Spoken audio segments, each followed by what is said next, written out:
ప్రార్థన చేసుకుందాం. మహోన్నతుడా, సర్వాధికారి, సర్వశక్తిమంతుడా, యేసు నాయన, నీ బంగారు పాదాలకు స్తుతులు స్తోత్రాలు.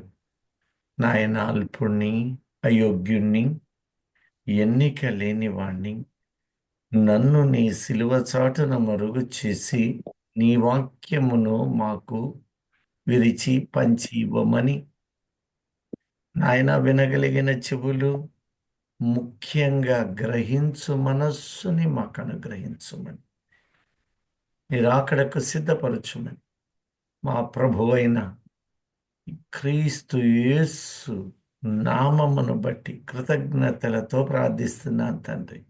ఆమేన్. ఆమేన్. దయచేసి మనము భూమి యొక్క నిర్మాణమును గురించి ధ్యానిస్తూ వస్తున్నాం. ప్రకటన 12:12 మరొకసారి మన క్యాప్షన్ కూడా భూమి దాని నిర్మాణముగానే గమనించుదాం. చూడండి ఇప్పుడు. అందుచేత పరలోకమా, పరలోక నివాసులారా ఉత్సహించుడి. భూమి సముద్రము మీకు శ్రమ. భూమి అంటున్నాడు కదా. ఇప్పుడు భూమి అని అన్నప్పుడు ఆ భూమిని ఎలా చేశాడు అనే అంశాన్ని మనము ధ్యానిస్తున్నాము. అలాగే భూమి మీద ప్రకృతిని ఎలా చేశాడు. చాలా మంది అనేక దైవజనులు ఒక పొరపాటు పడుతూనే ఉంటారు. అదేమిటి అంటే తెలుగులో చదువుతారు.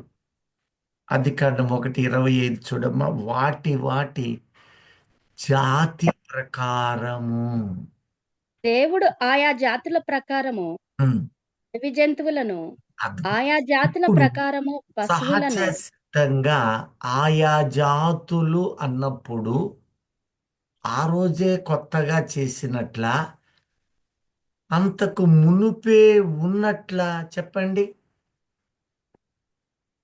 అంతకు ముందే ఉన్నట్టు. ఎవరేం మాట్లాడలా.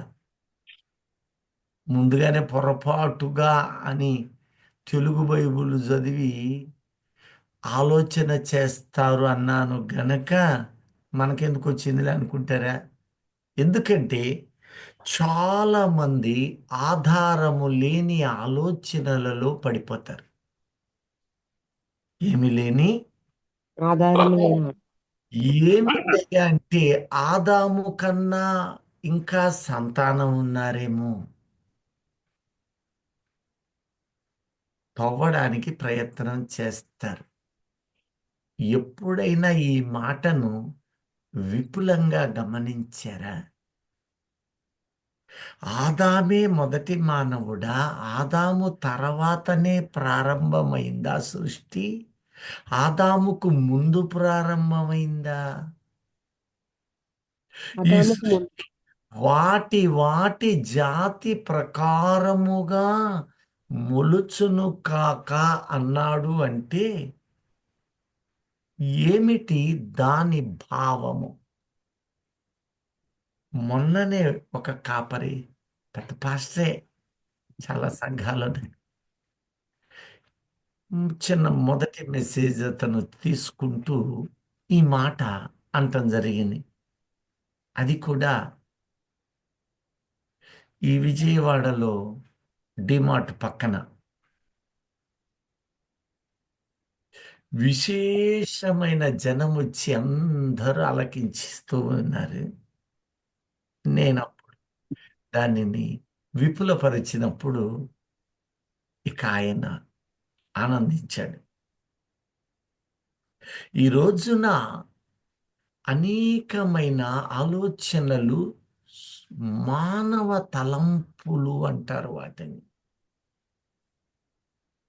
రాసి ఉన్న పదాలను తెలుగును ట్రాన్స్లేషన్స్లో తేడా వస్తుంది. కనుకనే ఈ భూమి దాని నిర్మాణ క్రమములను, మనుష్యుని చేసిన ప్రతి క్రమమును ధ్యానించబద్దులే ఉన్నాం. దేవుడు మొదట గత వారాలలో మనము గమనించినప్పుడు దేవుడు భూమిని ఏ రీతిగా చేశాడు అనేది చూసాం. నీరంతటిని తెట్టెగా గడ్డగట్టించి ఆ గడ్డ ఫ్రీజర్ లేక ఫ్రీజ్గా మీ ఇంట్లో నీరు పెట్టినప్పుడు ఏ విధంగా గడ్డగడుతుందో ఆ నీటి గడ్డ ఐసు ముక్క అని ఎలా ఇంకొక పేరుని పిలుస్తావో ఫ్రిడ్జ్లో పెట్టక మునుపు దాన్ని నీరు అని పిలుస్తున్నావా? అవునండి. ఫ్రిడ్జ్లో పెట్టి గడ్డగట్టిన తర్వాత దాన్ని ఏమని పిలుస్తావు? నీరంటావా, ఐసు గడ్డ అంటావా? ఐస్ ఐస్ గడ్డ. గడ్డ. నీటి గడ్డ అనవుక, అనం. ఐసు ముక్క, ఐసు గడ్డ. అలాగే నీరంతా కలిసి ఒక చోట చేరి నురగలు గట్టి అది తెట్టెగా మార్చబడుగాక, అది ఆరిపోవునుగాక. ఈ ఆరిన నేలకు నీవు ఎలాగు మంచు పెళ్ళలు అంటూ ఉన్నావో ఆయన కూడా భూమి అని పేరు పెట్టాడని నీవు గుర్తిస్తూ ఉన్నావు. దేవునికి స్తోత్రం. హల్లెలూయా. హల్లెలూయా. ఆ తరువాత ఈ భూమిని నీవు చూసినప్పుడు ఇంకా సృష్టి ప్రారంభము కాలేదు గనుక ఇందులో రెండు ఆత్మీయ సత్యాలున్నవి. ఒకదాన్ని జోలి ఇప్పుడే వద్దు, అది మరింత ఆత్మీయత, దాని జోలొద్దు. ఇప్పుడు ఇందులో మరి ఒక కోణములో చూసినప్పుడు ఈ యొక్క భూమి మీద ఏ విధమైన నిర్మాణాలు చెయ్యలేదప్పటికీ. కనుకనే దానిని భూమి నిరాకారముగను, అంటే ఒక ఆకారము లేదు. ఈ భూమి మీద ఆకారము అంటే ప్లాంట్. ఏంటిదది? చెట్లు, చేమలు, పుట్టలు, గుట్టలు, నిర్మాణాలు, వీటన్నిటికీ పెట్టబడిన పేరు ప్లాంట్. ఇక నార్మల్గా అలాగే స్వచ్ఛనేలగా పడిపోయింది, ఏ నిర్మాణం లేకపోతే. దానికి ఫీల్డ్ లేక గ్రౌండ్, దాని భావము భూమి.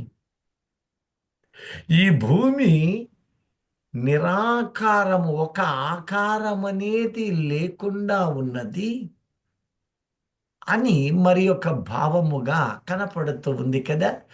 ఇప్పుడు నీళ్లను ఆరజేసి దాని తిట్టెను భూమిగా ప్రకటించాను అన్నాడు. ఈ భూమిగా అలా ఉన్నది, దానిని గోళముగా మార్చాడు, గుండ్రముగా. అందుకనే బైబిల్లో యోబు అంటాడు భూగోళము. ఏంటిది? భూగోళం. గోళము అంటే గుండ్రగా ఉండేదే గోళం అని అర్థం. ఇది మనము ఇప్పుడు భూమి మీద ఆయన నిర్మాణం అనేది ప్రారంభించాడు. ఈ నిర్మాణమునకు మొదట ఏం చెయ్యాలి? భూమి మీద నీవు కూడా దేవుని ఎరిగినా ఎరగకున్నా ఆయన నీలో నాలో ఆత్మసాక్షిని పెట్టాడు, వివేకము పెట్టాడు. గనుక ఎరిగినా ఎరక్కపోయినా నిర్మాణము నీవు నేను అందరూ భూమిలో సృష్టిలో అదే చేస్తాం. మొట్టమొదట తవ్వుతాడు. తవ్వాక ఏమేస్తాడు? విత్తనం. ఇల్లు కట్టాలంటే ఏం చేస్తాడు? పునాది వేస్తాడు. మడిలా వేస్తాడు? ఒక పునాది వేస్తాడు. హెబ్రీ 1:10 చూడండి.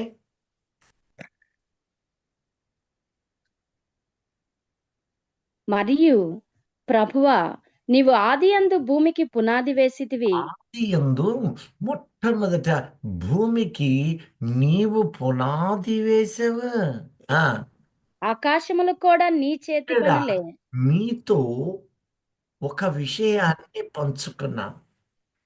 ముగ్గురుగా దేవుడు కనపరుచుకున్నాడని మనం అనుకున్నాం. ఎవరెవరుగా? తండ్రి, కుమార పరిశుద్ధాత్మ కుమార పరిశుద్ధాత్మ వెరీ గుడ్.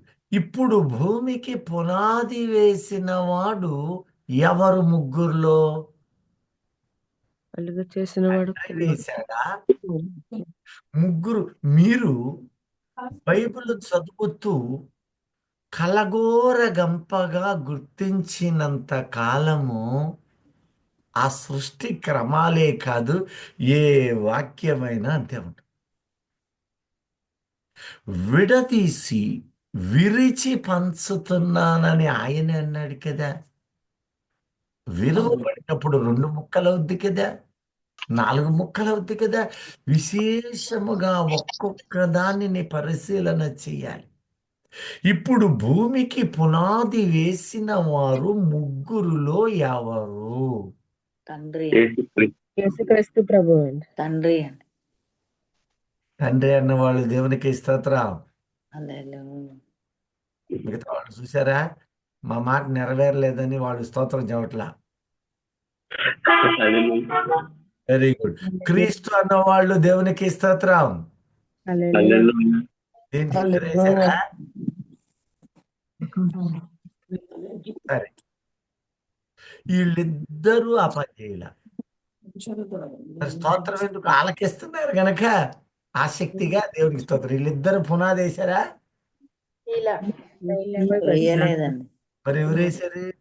పరిశుద్ధ ఇందాక తండ్రి వేశాడు, కుమారుడు వేశాడు అనుకున్నాం కదా. యెషయా గ్రంథము అందుకనే విడమర్చే చదవాలి. 48:13 చూడండి. నాకు డౌట్ వస్తుంది ఇప్పుడు. యెషయా నా హస్తము ఆ నా హస్తము భూమి పునాది వేసెను. నా హస్తము వేసింది. నేను నా హస్తముతో చెబుతున్నాను, ఆయన దేవుడు.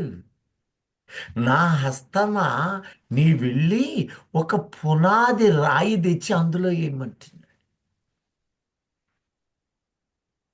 ఆ హస్తం అంటే ఎవరు? పరిశుద్ధాత్మ దేవుడు అండి. ఒక రోజు మీకు విపులంగా ఇంకా 2-3 వచనాలు చెబుతానేనండి. ఆ రోజు పాపం రాజుగారు దేవాలయములో నుంచి అన్ని తెచ్చుకొని తాగి మత్తుడై ఉన్నాడు. ఏ గ్రంథంలో ఉన్నది? దానియేలు గ్రంథం అండి. Very good.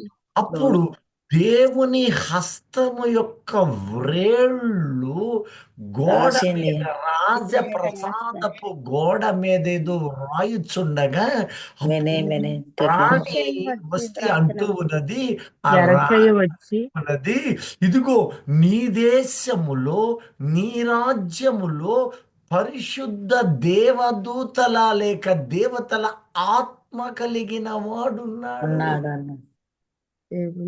ఈ ఆత్మ కలిగిన వాడు ఆత్మ రాసిన సంగతులను తెలియజేస్తాడు. చూడగలడు. చూడగలను. మిగతా వాళ్లకు సాధ్యము కాదు. గారడీ విద్యలు గాని, లోక జ్ఞానము గాని, మంత్రతంత్ర విద్యలు కానీ దైవ జ్ఞానము తెలుసుకోవడం అసాధ్యం. హల్లెలూయా. హల్లెలూయా. ఇప్పుడు నేను కూడా ఆ హస్తము అనబడిన ఒకరోజు యేసుక్రీస్తు అక్కడ ఒక వ్యభిచారమందు పట్టబడిన ఒక ఆమె అక్కడ కూర్చొని పట్టుకొని వచ్చి ఈమెను మోషే ధర్మశాస్త్ర ప్రకారముగా రాళ్లతో కొట్టాలి అని వాళ్ళు అంటూ ఉన్నప్పుడు ఒక మాట పలుకుతూ, మీలో మీలో పాపము లేనివాడు పాపం లేనివాడు ముందుగా రాయి వేసి రాయి వేయమని ఆయన రాయి వేయవచ్చని వారితో నేల చెప్పి మీద ఏదో రాసాను. నేల మీద వ్రాయి. నేల మీద దేంతో రాస్తాడు? వ్రేలితో పలక మీద దేంతో రాస్తావు? చేత్తో. వ్రేలితో చెయ్యి దానికి సంబంధించిన వేళ్ళు. ఈ వేళ్లను చేతులు. అపోస్తులు 2లో అంటాడు, అగ్ని జ్వాలలు నాలుకలు విభజించబడినట్లుగా వాలుట. వారికి కనబడి చెయ్యి వారి ముద్రగా రాలా, చేతికి 5 ఏళ్ళు ఎలా విశాలపుగా దేనికి దానికి ఉంటుందో అలా విడమర్చబడి వ్రాలినట్లుగా కనపడుతూ ఉన్నాయి. ఇప్పుడు ఆ వేళ్లను గురించి యేసుక్రీస్తే మరొకసారి సాక్ష్యం ఇస్తూ అంటున్నాడు, నేను దేవుని వ్రేలితోటి దయ్యములను వెళ్ళగొట్టుచు 12లో మత్తయి 12:20 28లోనో స్పష్టంగా తెలియచేస్తున్నాడు. అలాగే 40లో కూడా నేను దేవుని ఆత్మతో వెళ్ళగొట్టుచున్నాను. ఒకవైపు అక్కడే దేవుని వేలు లేక చెయ్యి అన్నాడు, ఇటువైపు ఏమన్నాడు దానిని, ఆ హస్తము. ఆ మీరు ఇంకా పాత నిబంధనలో గాని క్రొత్త నిబంధనలో ఫిలిప్పును గాని నపుంసకుడు బాప్తిస్మము లేక సైన్యాధీక్షుడు బాప్తిసం తీసుకొనగాని ఆత్మ ఫిలిప్పును కొనిపోయెను. మోసుకొని పోయాడు. మోసుకునే శక్తి ఆత్మ కలిగిన వాడే. అందుకనే ఆయనకు శక్తి, పరిశుద్ధాత్మ బలము, శక్తి అని ఆయనకు 7 పేర్లుంటే అందులో ఒకటి. ఇక యెహెజ్కేలు అంటాడు, యెహోవా ఆత్మ. 100 కిలోలు ఉంటాడే మనిషి, బాగా బరువైనోడు అంటుంటారు. మరి నాకు తెలీదు, నేను చూడలా, మీరు చూడలా. కానీ 70-80 కేజీలు అయితే ఉంటాడుగా. ఆత్మ నన్ను ఎత్తుకొని పోయి, యోహాను కూడా అది అంటున్నాడు, ప్రకటన యోహాను, ఆత్మ నన్నెత్తుకొని పోయి. ఇక ఇంకొక ఆయన అయితే అసలు ఎత్తుకొని ఎన్నో ఆకాశానికి తీసుకుపోయిందంటే, 3 ఆకాశం. ఆ ఆత్మ ఎక్కడ దాకా తీసుకెళ్ళాడు అంటే 3వ ఆకాశానికి తీసుకుపోయాడు. ఇప్పుడు ఈ ఆత్మ దేవుని హస్తము అని పిలువబడుతున్నాడు. ఇప్పుడు చెప్పండి, ముగ్గురులో పునాదేసింది ఎవరు? పరిశుద్ధాత్ముడు. పరిశుద్ధాత్ముడని రూఢిగా నమ్మిన వాళ్ళు మాత్రమే దేవునికి స్తోత్రం. హల్లెలూయా. సరే, తండ్రే, అవి మాత్రం తండ్రి కాడా? ఎందుకంటే తండ్రే. నా ఆత్మ నేను కదా, నా స్వరము. ఇప్పుడు నేను ఎవరినైనా మిమ్మల్ని పట్టుకొని ఒక అనుచితమైన మాట అన్నాను అనుకోండి, మీరు నా నోటిని కొడతారా? నన్ను నా నోటిని కొడతారా? ఆ నోటి నుంచి వచ్చిన మాటను కొడతారా? నోటిని కొడతాం. అదేంటయ్యా, నన్ను కొడతారే? బూడిదే పడతారు. నా నోటి నుంచి వచ్చిన మాటను కొట్టండి అన్నాను అని ఒప్పుకుంటారా? అరే, ఆ మాట ఏడో కనపడుతుందిరా నాయన.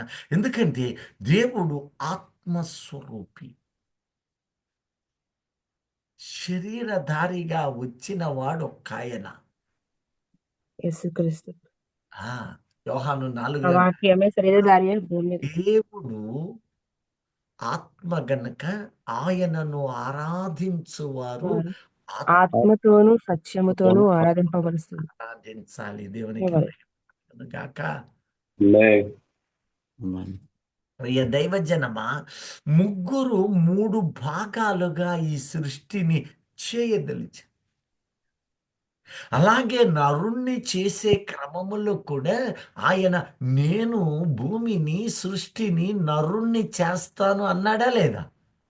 చేయుదుము అన్నాడు. చేయుదుము, రండి రండి. త్రిత్వముగా ఆనాడు చేసిన వాడు నేడు ఆ త్రిత్వమును మనకు కనపరచడమే. ఇప్పుడు ఏం చేశాడు? ఈ భూమిని చేసిన తరువాత ఆదికాండము 2:6లో ఒక పదము, చక్కని మాట రాశాడు. అయితే ఆ, ఆవిరి భూమి నుండి లేచి ఆ, నేల అంతటినీ తడిపెను. ఆవిరి భూమి నుండి లేచి నేల అంతటని అటు ఇటు అన్ని వైపులా తడిపివేసేయబడింది. ఎందుకు తడపబడింది? ఎందుకు దేవుడు ఆ పని చేశాడు? ఆ ఆవిరి ఉద్దేశ్యం ఏమిటి? ఏమి ఆ ఆవిరిలో ఉన్న ప్రయోజకత్వాలు? ఇవన్నీ ఒక భాగం. ఇప్పుడు ఈ భూమిని పునాది వెయ్యకుండా నిర్మాణము ఎక్కడా జరగదు. నీవు నేను ఇల్లు కట్టాలన్నా నీవు నేను ఇల్లు కట్టాలన్నా పునాది రాయి, ప్రారంభ రాయి వేసే తీరాలి. అప్పుడప్పుడు నన్ను కూడా పిలుస్తుంటారు. ఓ పాస్టర్ గారు పాపం కష్టపడి ఆ పునాది రాయి అటేసి ప్రార్థన చేయమన్నాడు. సరేనన్నాడు.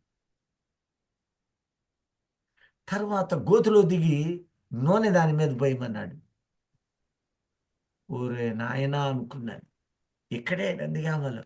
ఆ తర్వాత వాళ్ళు ఆవిడని అయ్యయ్యో తూర్పు తిరగమంది. ఓహో నీ పని ఎట్టుందని నన్ను పైకి లాగమని ఇక నేను మీరు దిగండి గోతులో అన్నాను. అక్కడ దాకా బాగానే ఉంది. ఏదో వాళ్ళ తృప్తి, దిగమన్నాడు కదా అని పట్టుకొని దించితే 10 అడుగులు 6 అడుగులు గోతులో నేను దిగాక దాని మీద నూనె పోయి, ఎందుకంటే యాకోబు పోసాడుగా. పాస్టర్ గారు బాగానే చెప్పాడులే, మంచిదేలే. ఆ నూనె ఆత్మ, అది నేడు నీలో ఉంటుంది. హల్లెలూయా. హల్లెలూయా. ఆత్మ ఎవరిలో ఉంటున్నాడు ఇప్పుడు? మనలో ఉంటుంది. భౌతికంగా మనలో. ఉంటుంది, ఆత్మీయంగా ఉంటాడు. మనలో ఉన్నాడు. సరే అది అలా ఉంచండి. నూనె రాసి ప్రార్థన చేయమన్నాడు. దాని గురించి ఇప్పుడు ఎన్ని శాఖోపశాఖలు. కానీ తూర్పు తిరగమన్నాడు. నువ్వు తిరిగి తూర్పు అని చిన్నగా లేచి వచ్చి వాక్యం అయితే చెబుతానని చెప్పి వచ్చేసాను. ఎందుకు ఈ మాట ఉదహరించానంటే, దేవుడు సృష్టికి ప్రతిదానికి ఒక మూలాన్ని ఉంచాడు. ఇప్పుడు ఈ భూమికి పునాది అవసరం కదా. అవునండి. అవును. ఎందుకని? పునాది ఒక కట్టడానికి, నీ ఇల్లు నిలబడడానికి. ఇక్కడ ఏదో కొన్ని మొక్కలు వేసావు, ఇక్కడ ఏదో బంగారాలు దాచావు. ఈ బంగారం, వెండి, వజ్రాలు ఇవన్నీ కూడా నువ్వు లాకర్స్ ఎందుకు పెట్టుకుంటావు? దాంట్లో ఈ ఆభరణాలు అన్ని ఎందుకు పెట్టుకుంటావు? బీరువాలు ఎందుకు నీకు? చెప్పండి. దాచుకోవటం. అది అర్థం దాచుకోవడానికి, చేసుకుంటాం. భద్రపరచడానికి. Note this point. దాచడానికి ఒక ఎత్తు. ఎందుకు దాస్తావు? దొంగలు, అనేక భయాలు. భద్రపరచడానికి, స్ట్రాంగ్ బిల్డ్. దేవుడు కూడా అలాగే ఒక దినాన్ని వదిలివేశాడు. కానీ ఆలోచన చేసి ఆ దినాన ఆయన ఏం చేశారంటే, అవును కదా, భూమిలో ఎన్నో రకాల మొక్కలు, పెట్రోలు, డీజిల్, ఎన్నెన్నో దినుసులను పెట్టాను కదా. ఇవి అటు దిట్టు ఇటు దట్టు పోతా ఉంటుంది. ఎందుకంటే తిరుగుతూ ఉంటుంది. బాగా తిరుగుతూనే ఉంటావు. నీకు చెప్పులు అవసరం కదా, షూస్, చెప్పులు, రకరకాల డిజైన్లు ఓకే. కానీ కింద చెప్పులు లేకుండా నడిస్తే ఏమైంది? కాళ్ళు, ఎండాకాలం కాళ్ళు కాలితే కింద ఉండే గుచ్చుకుంటాయి. కనుక భద్రపరచాలి, సెక్యూరిటైజ్. కాబట్టి నేనేం చేస్తానంటే, ఈ భూమిని నేను స్ట్రాంగ్ బిల్డ్ చేస్తాను. వీటన్నిటినీ భూమిలో జాగ్రత్తగా పెడతాను. లేదంటే భూమి కదలడం ప్రారంభిస్తే దానికి ఏమని పేరు పెడతారు? భూమి కదులుతుంటే ఏమంటాం? భూకంపం. అది ఆ చెప్పిన బిడ్డను బట్టి దేవునికి స్తోత్రం. హల్లెలూయా. ఆ చూసారా, ఈ భూమి కంపిస్తుంది. ఈ కంపిస్తే నరజాతి నాశనం అయిపోద్ది. కాబట్టి కదలకుండా ఉండాలి. ఈ మాట కీర్తనకారుడు 104వ కీర్తనలు అంటున్నాడు చూడండి. భూమి ఎన్నటికీ కదలకుండా నేను దాని కదలకుండానట్లు ఆ పునాదులు వేసిస్తారు. పునాదుల మీద అద్దా స్థిరపడచ్చు. పునాదుల మీద స్థిరపరిచాను. ఆయన చేశాక మనకు తెలుసుకోవాలని చెబుతున్నాడు. ఇప్పుడు అంతా వేసాను, బాగానే ఉంది, పైనంతా నిర్మానుష్యంగా ఉంది.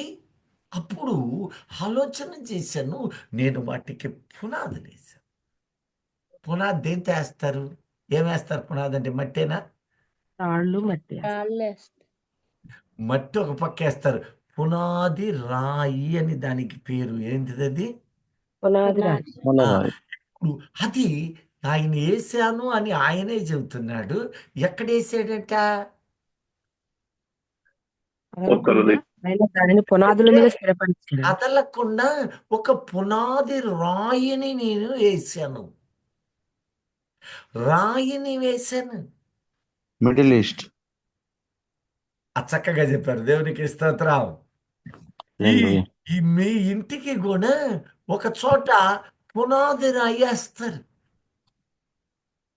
పునాది రాయి అయ్యాక దానితో పాటుగా ఇక పిల్లర్స్కి ఒకటే వేస్తారు. పునాది రాయి ఒకదాని మీద ఇల్లు కడతారుగా. కాదు అంకుల్. Very good. కాదు, దాంతో పాటు 4 10 4 రాళ్ళు, స్తంభాలు. 12 రాళ్ళు, 12 పిల్లర్స్, 10 పిల్లర్స్, 9 పిల్లర్స్ ఉండవా? ఉంటాయి. మేము అపార్ట్మెంట్ లో ఉంటాం.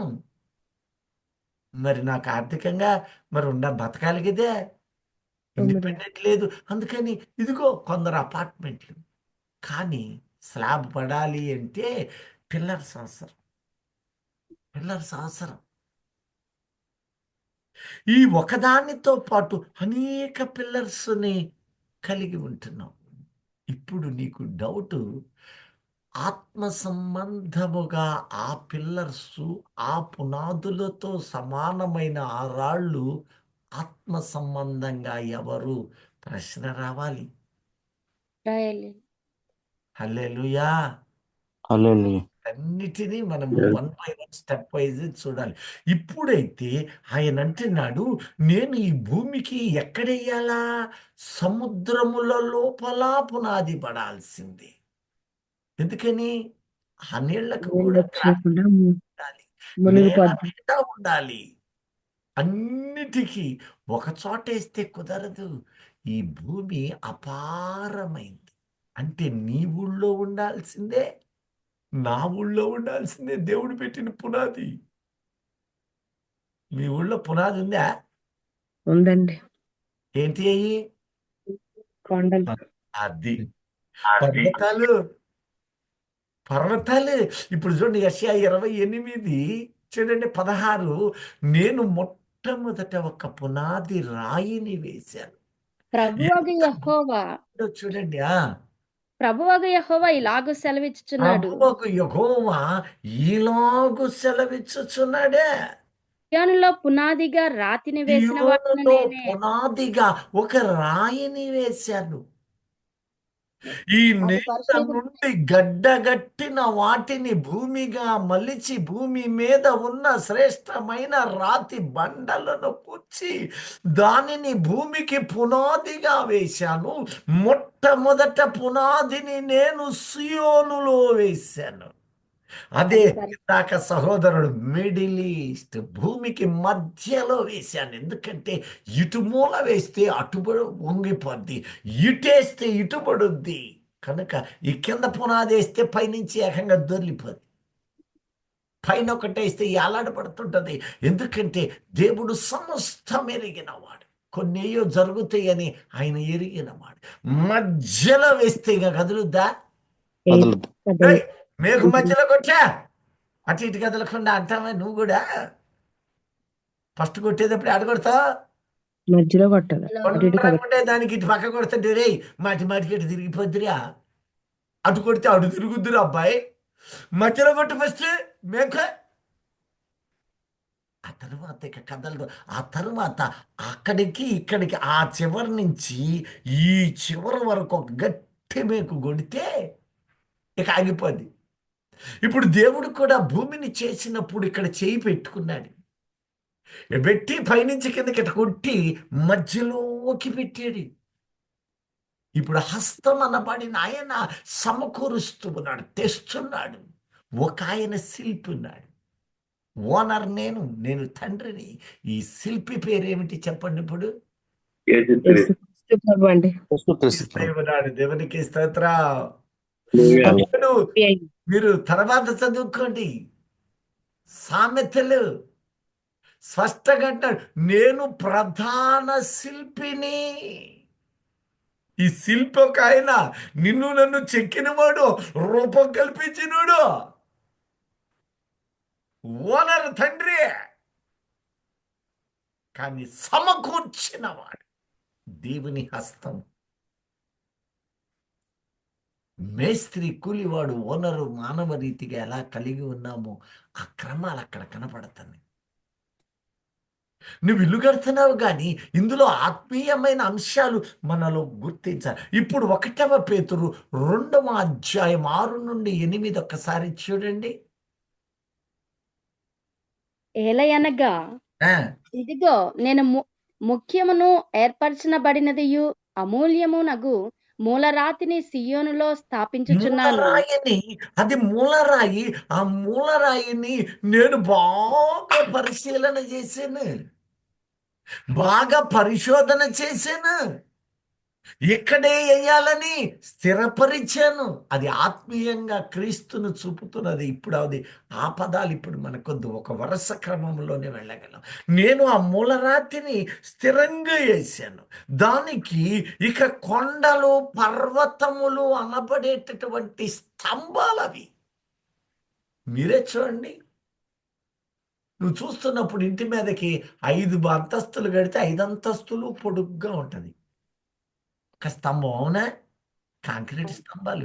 మరి భూమికి నువ్వు లోపలికి తవ్వి మైనింగ్ చేస్తుంటారు. తవ్వి తవ్వి ఎంత తవ్వినా కొండ గరుగుద్దా?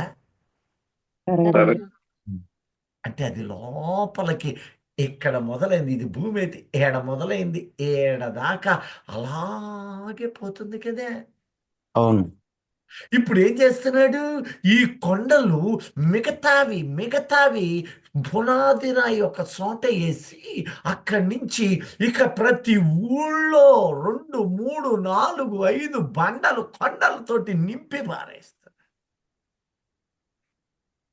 మీ ఊళ్ళో లేవా కొండలు? కొండలు లేని ఊరు ఎక్కడుంది చెప్పండి? ఉన్నాయండి. పర్వతాలు ఎక్కడ లేవు చెప్పండి? యాడ పట్టినా ఉన్న. ఎందుకు అంటే ఇవన్నీ ఇలా బిగి పెట్టి ఆ తరువాత ఇక మొదలు పెడతారు.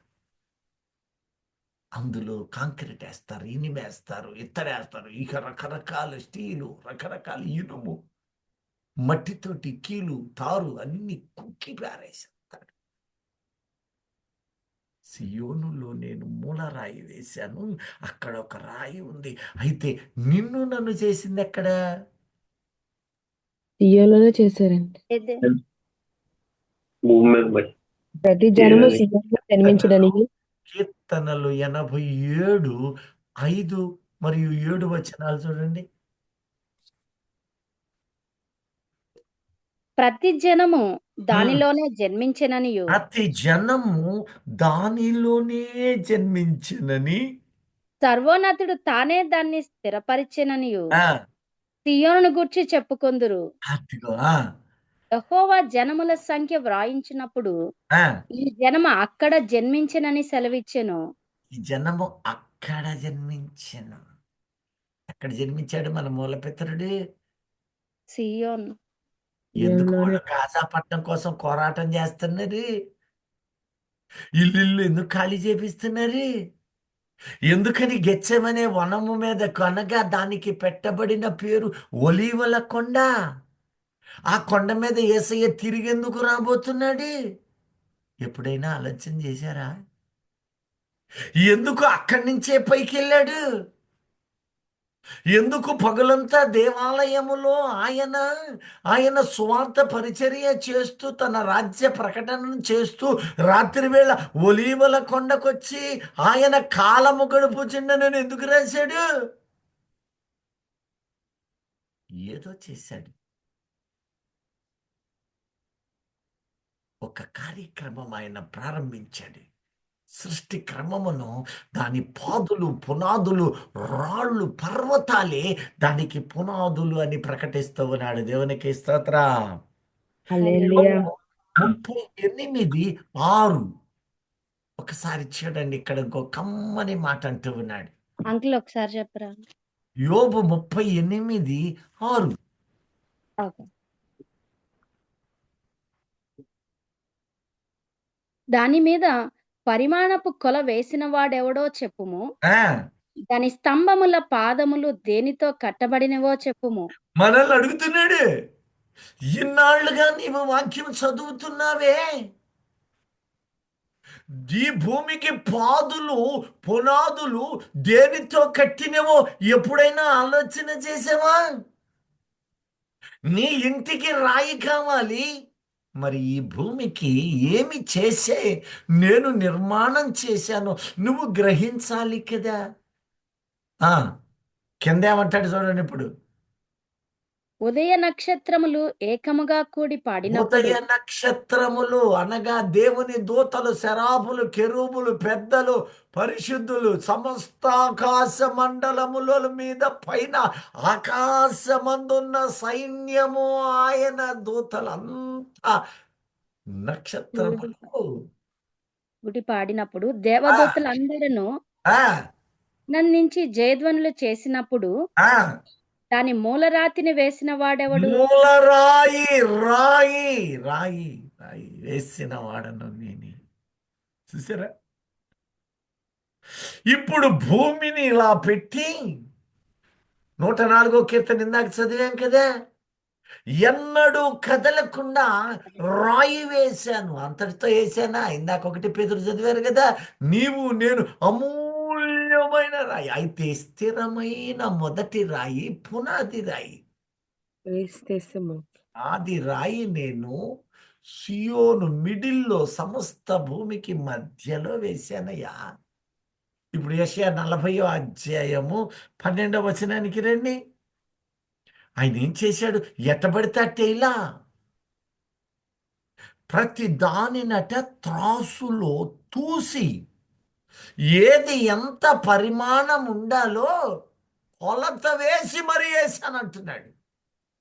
ఆ తన పుడిసిటిలో జలములు కొలిచిన వాడెవడు? పుడిసిటిలో జలములు కొలిచాడట. జానతో ఆకాశంలో కొల చూచిన వాడెవడు? ఆ జానతో ఆకాశముల కొలత చూశాడట. భూమిలోని మన్ను కొలపాత్రలో ఉంచిన వాడెవడు? ఈ మట్టి ఎంత ఉండాలా? ఆరిన నేల కనబడుగాక అన్నప్పుడు ఓ నీరంతా నేల అయిపోయేది.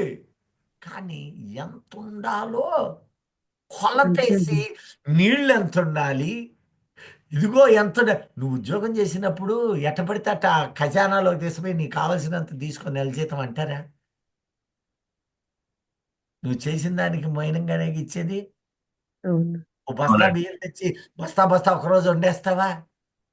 ఏ ఉండవు. రోజుకి లేదు. ఎంత కావాలో మెజర్మెంట్స్ నీకు తెలుసు కదా.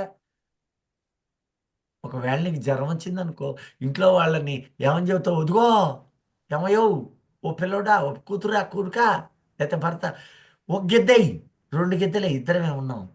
నీ మనుష్యునికి నీకెలా కొలతుందో ఆయన ఈ భూమికి కొలత ప్రకారముగా గాలికి కూడా కొలతే. సృష్టిలో ఎంత గాలిచ్చాడు కదా. కానీ ఆ గాలంతా మనం పీలుస్తామా లేదా?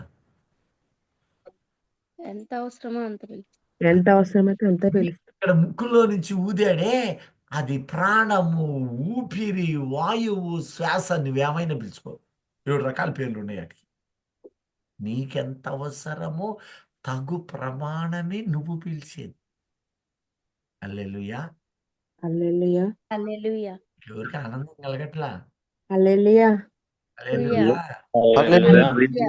కాబట్టి ఇప్పుడు నేను ఈ సృష్టిలో నిర్మానుష్యమైన చోట నేను ఎలా సమకూర్చాను అనుకుంటున్నావు? ఎన్నడూ కదిలిపోకుండా ఇట్లా తిరగాల్సింది ఇట్టా పల్టీలు కొట్టకుండా నేను దానిని స్తంభముల మీద సమకూర్చాను. మీకు డౌట్ కూడా రావాలా? ఈ సమస్త చరాచర సృష్టి మొత్తములో గాలి ఎక్కడా రాదు కదా. మరి గాలి మనకే ఎట్లా పెట్టాడు? ఈ గాలి భూమికి ఎందువల్ల ఉంటుంది? ఎగిరిన మనిషి కిందనే పడతాడు తప్ప ఆ ఎగిరినోడు చంద్రుడి దగ్గర, గ్రహాల దగ్గర గాలి ఆడక పైనే ఉండినట్టుగా ఆ గ్రావిటీ ఎక్కడెందుకు పెట్టాడు? మీకు డౌట్ రావట్లేదా? ఆకర్షణ ఉంటుంది. ఆ భూమి ఆకర్షణ ఆకర్షణ అంటే ఎలా ఆకర్షణ? చక్కగా చెప్పారు. ఆకర్షణ 100% ఆకర్షణ. ఆ ఆకర్షణ ఏ విధంగా సాధ్యం? How he has created? ఆలోచన చేయండి. ప్రియ దైవజనమా, చూడండి ఇప్పుడు యెషయా గ్రంథము 41:15కు రండి. కక్కులు పెట్టబడి ఆ, పదునుగల క్రొత్తదైన నురిపిడి మ్రానుగా నిన్ను నియమించియున్నాను. ఆ, నీవు పర్వతములను నూర్చుదువు, ఉమ్, వాటిని పొడి చేయుదువు, ఆ. కొండలను పొట్టువలె చేయుదువు. చూడండి ఇప్పుడు ఈ మన్ను మీరు జాగ్రత్తగా చూడండి. మట్టితోటే ఇటుకలు, రాతి పెళ్ళలు తయారవుతున్నాయి. ఈ మన్నే కొద్దిగా సిమెంట్ కలపగానే ఏమవుతుంది? సిమెంట్ రాయి అవుతుంది. ఇప్పుడు దానినే పగలగొట్టి నూర్చావనుకో, ఏమైంది? పొడి పొడి అయిపోద్దా? బొండ అయిపోతుంది. మట్టి అయిపోద్దా? అంటే ఈ మన్ను గట్టిపడ్డప్పుడు అది రాళ్ళుగా తయారు చేస్తున్నాడు. అది నూర్చి నూర్చి నూర్చి చివరకు నూర్చగా మెత్తని పిండై అదే నీటి ప్రవాహము తెట్టెలుగా మార్చబడుతుంది. ఇప్పుడు చూడండి, ఇక మరి యెషయా గ్రంథము 42:15. పర్వతములను కొండలను పాడు చేయుదును. పర్వతములను, కొండలు, ఇవి కొండలుగా చేసిన వాడు మరలా కొండల్ని నుగ్గు నుగ్గు చేస్తాడట. అవి ఎట్టయిద్దో చూద్దాం. వాటి మీద చెట్టు చేమలన్నిటినీ ఎండిపోచేయుదును. ఆ నదులను ద్వీపములుగా చేయుదును. నదులను ద్వీపములుగా చేసేదను. మడుగులను ఆరిపోచేయుదును. ఆయన అంటున్నాడు, ఇది మనము క్యాజువల్గా చదివినప్పుడు ఏకాంతంగా అది అలాగే వస్తుంది. కానీ ఒకసారి దానిలో ఉన్న సత్యం చూడండి. నేను ఎలా చేయుచున్నానో సృష్టి క్రమములో నువ్వు గ్రహించమని దాని ఉద్దేశం. నదులను ద్వీపములుగా, ద్వీపం అంటే గడల గడలుగా, నొరగలుగా, తెట్టెలుగా నేనే వీటన్నిటినీ చేస్తున్నాను. ఇప్పుడు 48వ అధ్యాయం 21కి రండి. ఈ చెప్పి నేను అప్పుడు క్రోడీకరిస్తాను. అప్పుడు నీవు నేను నా పిల్లలను పోగొట్టుకొని సంతానహీనురాలను యెషయా ఒంటరినై గ్రంథము 48:21. Sorry uncle. ఎడారి స్థలములలో ఆయన వారిని నడిపించెను. ఉమ్, వారు దప్పిగొనలేదు. ఉమ్. రాతి కొండలో నుండి వారి కొరకు ఆయన నీళ్లు ఊబక చూడండి, చేసెను. నీరు ఎక్కడుంది ఇప్పుడు? రాతి కొండలు రాతిలో బతికుంటారు. రాయిలోనే నీరుంది. అయిలో లేదు. రాయిని కొట్టాడు అంటే అది నుజ్జు నుజ్జు అయిపోయి ఎలా మార్చబడ్డదట? గట్టిగా ఆయన కొండను చీల్చగా నీళ్లు ప్రవాహం. నీళ్లు ప్రవాహముగా. ఆ రోజు బయలుదేరెను. బయలుదేరెను. నిర్గమ 16లో మోషే బండను కొట్టగా ఆ నీళ్లు బండ దుగ్గైపోయింది. మీకు అంత దుగ్గుగా ఉంటది. ఇప్పుడు ఆకులు ఉన్నాయి. ఆకులు తెచ్చి ఈ దీంట్లో పెట్టి పత్రం కింద పెట్టి బాగా నూరిస్తే గట్టిగా ఉంటుందా? నుజ్జు నుజ్జు అయిపోద్దా? నుజ్జు నుజ్జు అయిపోతుంది. నుజ్జు నుజ్జు అయిందని దీంట్లో గుడ్లో పెట్టి పిండితే ఏమొస్తుంది? రసం వస్తుంది. అమ్మా, మిగతా రసం వాళ్ళు అసలు ఏదో వస్తుందండి. పోలేదు అనుకున్నట్టున్నారు. రసం వస్తుంది సార్. వచ్చుద్దా? నీటి ప్రవాహమే కదా ఆ రసం. చెట్టు బెరడును తీసుకొచ్చి దాన్ని క్రషర్లో వేసి బాగా చేస్తే పిండి అయిపోద్ది. ఆ పిండే నీటి వర్షంగా నీటి ప్రవాహం. బండను కొట్టగా ఆ బండ బ్రద్దలైపోవటము, బండలో ఉన్న నూగంత నీటి ప్రవాహమా. నీరు తెట్టెగట్టి రాయి అయినప్పుడు రాయిని నుజ్జు చేసి నీటిగా మారుస్తున్నాను అంటున్నాడు. మీరు చూడండి, ఒక రాయిని ప్రవాహ నీళ్లలో పెట్టండి, కొంత రోజులకు అది ఏమైంది? బాగా అరుగుద్దా? కరిగిపోతుంది. అరుగుద్దండి, అరిగిపోయి రౌండ్ గా అయిపోతుంది. చిన్న చిన్న చిన్నగా కరిగిపోతుంది. చిన్న చిన్నగా చిన్న చిన్నగా చిన్న చిన్నగా హిమాలయాల మీద మంచు ఉంది. ఆ మంచు తెట్టెలవి, ఒకప్పుడు అవి నీరు. కానీ అదే చిన్న చిన్నగా ఏమవుతుంది, ఇప్పుడు ఏమంటున్నారు తెలుసా? సైన్స్ మీరు చూసుకోండి, కొండలు పెరుగుతున్నాయట. ఎందుకంటే ఈ నీరు నీరు పడి పడి లోపల హిమముతో నింపబడి అవి స్వెల్లింగ్ వస్తున్నాయి, ఉబ్బుతుంది. మీరు ఒకసారి పరిశీలన చేయండి. నీళ్లలో లేక బకెట్లో ఒక రాయిని ఇంత దాన్ని చూడండి, కొంతకాలం అయ్యాక అది స్వెల్లింగ్ వచ్చుతో లేదు, వచ్చుద్దా రాదా? కదండి. పరిమాణం పెరిగి తీరు. సైన్స్ అదే చెబుతుంది. నీకు నాకు చేత కాకపోవచ్చు ఆ నొరగలకు నీటిగా మార్చటం. ఆయన సృష్టి క్రమాన్ని స్పష్టంగా తెలియచేస్తున్నాడు. అందుకని నహూము 1వ అధ్యాయం 5-6 వచనాలు అంటాడు, నేను కొండలను కరిగిపోచేస్తున్నాను. ప్రియ దైవ జన్మ, ఇక్కడ కీర్తనలు 46:6కి రండి. కీర్తనలు 46:6. జనములు ఘోషించుచున్నవి, ఆ, రాజ్యములు కదులుచున్నవి. ఆయన తన కంఠధ్వనిని వినిపించగా భూమి కరిగిపోవుచున్నది. కరిగిపోతూ ఉన్నది. ఇదే కీర్తన 97:5 చూడండి. ఇవి చదివాక మళ్ళీ నేను దాన్ని క్రోడీకరిస్తాను.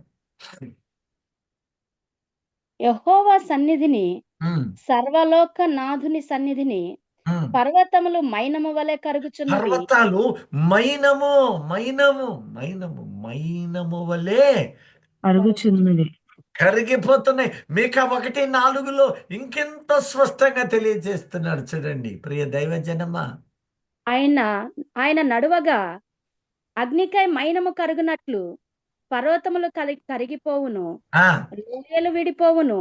వాటి మీద పోసిన నీరు పారునట్లు అవి కరిగిపారును. వాటి మీద పోసిన నీరు కాలవలై ప్రవాహాలు అవుతున్నాయి. అంటే నీళ్లను తెట్టెగట్టి రాతిగా మార్చిన వాడను నేను. నాలో ఉన్న ఆ అగ్నికి అవి నేను పాదముంచగా అవి తునకలైపోయి అవెంత పిండి పిండి అయిపోయి అందు మీద ఉన్న నీటి ప్రవాహములు తిరిగి నదులుగా మార్చబడుతూ ఉన్నాయని దేవుడే సెలవిస్తూ ఉన్నాడు. దేవునికి స్తోత్రం కలుగునుగాక. హల్లెలూయా. ఆమేన్. హల్లెలూయా. న్యాయాధిపతులు 5:5 అంటాడు, ఇదిగో కొండలలో నుండి ప్రవాహములు వచ్చును. కొండలంటే పర్వతాలు, రాళ్లలో నుంచే ప్రవాహం వస్తుంది. చూడండి. అంకుల్ 5. 5. 5:5. Okay sir. యెహోవా సన్నిధిని, కొండలలో నుండి ప్రవాహములు వచ్చెను. ఇశ్రాయేలు దేవుడైన యెహోవా సన్నిధిని, సియోనులో నుండి ప్రవాహములు వచ్చెను. కొండలలో నుంచి ప్రవాహాలు వస్తాయట. 104వ కీర్తన 32 చూడండి. ఆయన భూమిని చూడగా అది వణకును, ఆయన పర్వతములను ముట్టగా అవి పొగరాజును. పొగరాజును. సామెతలు 8:25-27. ఇంకొక వచనం చదివి పర్వతములు మళ్ళీ స్థాపింపబడక మును ఆ, పర్వతములు స్థాపింపబడక మునుపు, కొండలు పుట్టక మునుపు, ఆ, భూమిని దాని మైదానములను ఆయన చేయక మునుపు, నేల మట్టిని రవ్వంతయు సృష్టింపక మునుపు నేను పుట్టి తిని. ఆ. ఆయన ఆకాశ విశాలములు స్థిరపరిచినప్పుడు పరమగీతాలు మహాజల్ 4:15 కొండలను స్థాపించక మునుపు, పర్వతములను స్థాపించక మునుపు. అంటే ఇక్కడ ఆయన అంటున్న సత్యం ఏమిటంటే, ఈ భూమిని నేను పునాదుల మీద వేశాను. పునాది అంటే రాయి అని అర్థము. పునాది నేడు పిల్లర్స్గా నీ ఇంటిని కడుతూ ఉన్నావు. ఈ భూమికి నేను పునాదులను రాళ్లతో వేశాను. నరుడవు గనుక నీవు కాంక్రీటుతో వాడుతున్నావు. కాంక్రీట్ అంటే ఏమై ఉన్నదో తెలుసా? రాతి ముక్కలు. ఒకే రాయి పెట్టి మొయ్యలేవు గనుక నీవు ఒక సైజుని పరిమాణములో పెట్టి ఆ పరిమాణములో ఇనుము వేస్తున్నాను. చాలా జాగ్రత్తగా చూడండి. ఈ ఇనుమును గురించి కూడా ధ్యానించబోతున్నాం. ఇనుము వేసి ఇలాగ పెట్టి ఆ యొక్క దానిలో ఈ కంకర రాళ్ళే వేస్తారు. మట్టితో పోయిరు. ఏం పోస్తారండి పిల్లలకి? కంకర రాళ్ళు. ఈ కంకర్రాళ్ళు వేస్తారు. కంకర రాళ్లతోటి పాటు సిమెంట్. సిమెంట్ అంటే ఏంటిది ఇప్పుడు చెప్పండి? రాయే. మట్టి రాయే. రాయండి. డౌట్ గా ఉన్నోళ్ళు ఒక ట్రిప్ వేయండి. ఎక్కడికి? పిడుగురాళ్ళ. రాయి అది పొడి చేసి దానిలో ఉన్న ఆ జిగటతోటి సిమెంట్ అని పిలుస్తున్నారు. రాయి పొడే. ఈ పొడంతా నుజ్జు నుజ్జుగా అయిపోతుంది. దాన్ని సిమెంట్ అని చెప్పేసి రాయిలో రాయి కలుపుతారు. మధ్యలో ఇనుము కలుపుతారు. అటన్నిటితో పాటు ఏం కలుస్తుంది అప్పుడు? ఇనుము కలుస్తుంది. నీరు కలుస్తుంది. గట్టిదైపోయింది. ఇప్పుడైతే నీరు సపరేట్గా ఉన్నది. నేనేం చేశానో తెలుసా? ఈ రాళ్లలో నుంచే నీటినిచ్చాను. ఈ రాయి నురగగా మార్చబడుతుంది. తెట్టె కొడుతుంది. ఆ తెట్టెను తిరిగి నుజ్జు చెయ్యగా అది నా అగ్నికి మైనము వలె కరిగిపోతుంది. అన్నా జ్యోతి చైర్ పట్టరా అమ్మా, ఆ చైరు ఇది కూడా పట్టరా. అమ్మా అదేదో చైరు త్వరగా తేండి అమ్మా. హల్లెలూయా, హల్లెలూయా. హల్లెలూయా. హల్లెలూయా. అమ్మా చైర్ తెచ్చాడా? తెచ్చినట్లేడు. తెచ్చేదాకా ఆగుదామా? కొనసాగిద్దామా? కొనసాగించాలా? సరే, పవన్ చెప్పాడుగా తప్పదు. హల్లెలూయా. హల్లెలూయా. నేను అలా చేసి భూమికి పునాది, భూమికి మధ్యలో నేను ఆ కాంక్రీటుతో నీవు కట్టినట్లే ఒకనాడు నేను ఒక పునాది వేసాను. అది రాతితోనే వేశాను. నేనేసిన రాయి పై పైన కాదు, అది పర్వతము. ఆ పర్వతము, ఆ కొండ అని పేరు సియోను కొండే. ఆ సియోను పర్వతమే మొట్టమొదటి పునాది. అది ఈ సియోను ఇక్కడ ప్రారంభమై భూమి మీద ఉన్న వారికి పైభాగము, ఇటువైపు ఉన్న వారికి ఇటు మొత్తం వేశాను.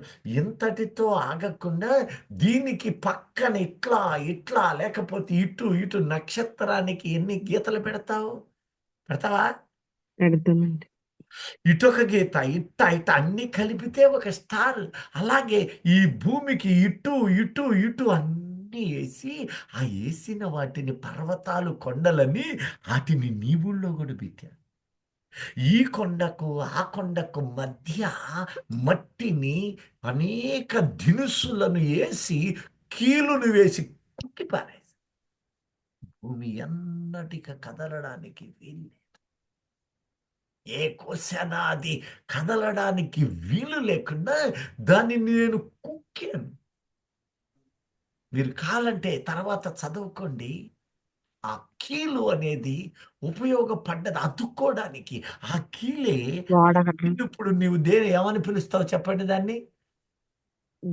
తారండి. ఒకటి చక్కగా చెప్పారు. దేవునికి స్తోత్రం. కీలంటే రోడ్లకి వేస్తున్నారుగా తారు. ఒకటి తారండి. ఆ కీలులో జిగట అంటే కీల్లో పిప్పి ఉంటుంది. ఆ పిప్పి తారు. మరి ఆ కీలు మిగతాయో 10 మార్కుల ప్రశ్నకి 1 మార్కే రాశారు. ఇంకా ఆరు కిరోసిని కలిపి అద్దెకో ఆ బ్రదర్ గారిని బట్టి దేవునికి స్తోత్రం. వాడే కిరసనాయలు ఎక్కడిది? అది భూములు అట్ట తీసి అట్టే వాడుతున్నారా? కాదు, అది భూమిలో ఉన్నప్పుడు జిగట మట్టి గట్టిగా ఉంటది. క్రూడ్ ఆయిల్ నుంచి వస్తాయండి ఇవన్నీ. అందుకో క్రూడ్ ఆయిల్. క్రూడ్ అంటే దినుసు, గట్టి ముడి పదార్థం అని అర్థం.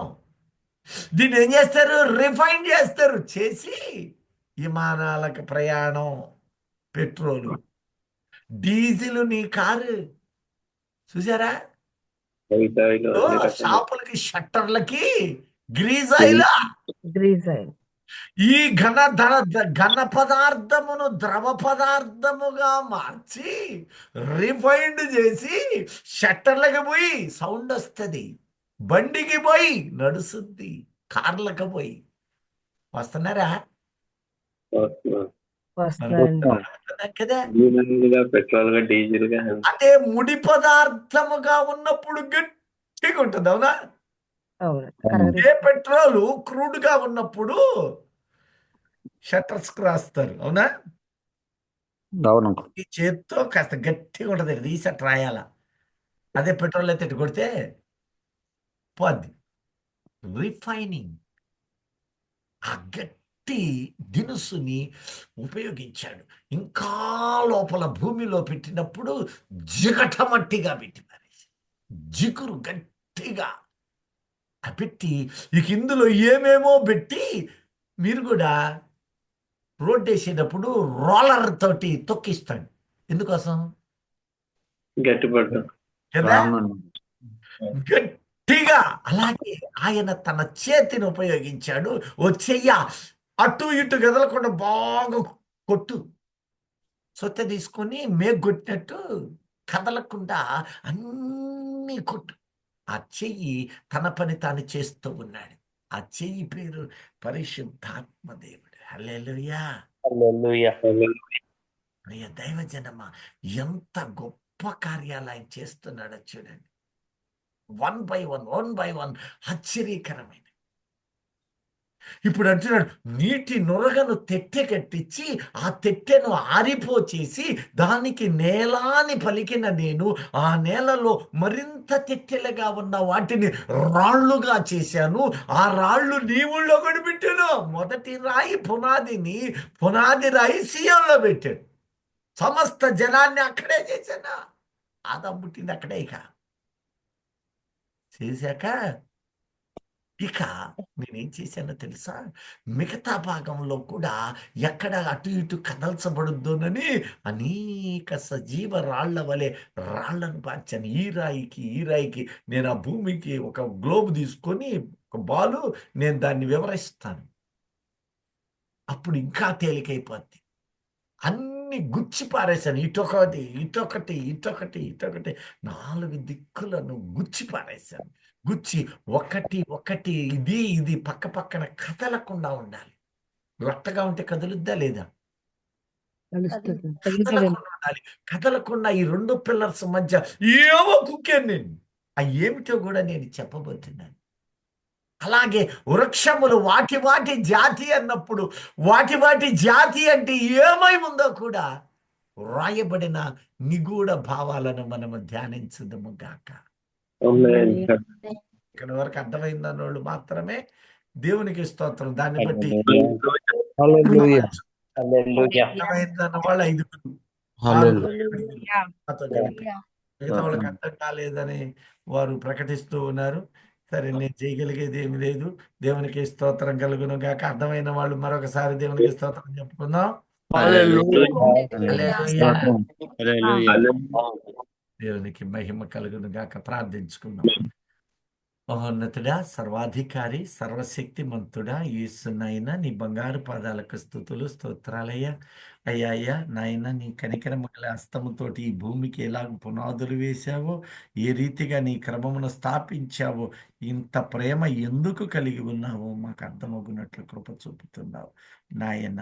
అవును తండ్రి, నీ యొక్క రక్షణను కలిగిన వారమై ఉండినట్లుగా కృప చూపించండి, సహాయం చేయండి. మేము మా పనుల మీద, మా అవసరాల మీద ఇక ప్రయాణం లోకములో ఉండగా మేము నాయన తిరిగి వచ్చి నిన్ను కలుసుకుంటూ నాయన నిన్ను స్తుతించుకునే వరకు కూడా నీ కాపుదల ఉంచుమని, నీ రాకడకు సిద్ధము చేయుమని, మా కుటుంబములను దీవించుమని మా ప్రియుడైన క్రీస్తు యేసు దేవుని పేరిట అతి వినయంగా విజ్ఞాపన సమర్పిస్తున్నాం తండ్రి. ఆమేన్. హల్లెలూయా. ఒక ప్రార్థన చేసుకుందాం. పరలోకమందున్న మా తండ్రి, మా తండ్రి, నీ నామం పరిశుద్ధపరచబడును గాక. నీ రాజ్యం నెరవేరును గాక. మా అనుదినాహారం నేడు మాకు మేము క్షమించు మమ్మల్ని రాజ్యము నిరంతరం తండ్రి. ఆమేన్.